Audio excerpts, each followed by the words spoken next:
അരിയും അരിപ്പൊടിയും ചേർക്കാതെ ഒരു ഈസി പാലപ്പം നമുക്ക് ഉണ്ടാക്കിയാലോ. 1 കപ്പ് റവ, അതിലേക്ക് 1/2 കപ്പ് അവൽ ചേർത്ത് കൊടുക്കുക. ഇതിലേക്ക് 1/4 കപ്പ് വെള്ളം ഒഴിച്ച് ഒരു 5 മിനിറ്റ് അടച്ചു വയ്ക്കുക. 5 മിനിറ്റിന് ശേഷം ഇത് നന്നായിട്ട് സോക്കായിട്ടുണ്ട്. നമുക്കിതൊരു മിക്സിയുടെ ജാറിലേക്ക് ഇട്ട് കൊടുക്കാം. ഇനി ഇതിലേക്ക് 1/2 കപ്പ് നാളികേരം ചിരകിയത് ചേർത്ത് കൊടുക്കാം.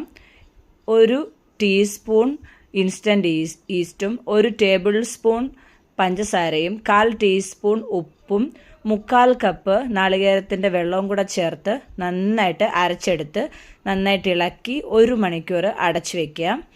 1 മണിക്കൂർ ആകുമ്പോഴത്തേക്ക് നന്നായിട്ടിത് പുളിച്ച് വന്നിട്ടുണ്ട്. ഇനി നമുക്ക് ഡയറക്റ്റ് അപ്പം ചൂടാവുന്നതാണ്.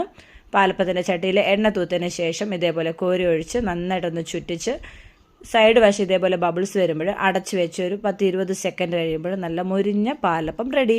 ഈ രീതിയിൽ എല്ലാ കൂട്ടുകാരും ട്രൈ ചെയ്ത് നോക്കൂ. അടിപൊളി ടേസ്റ്റാണ്.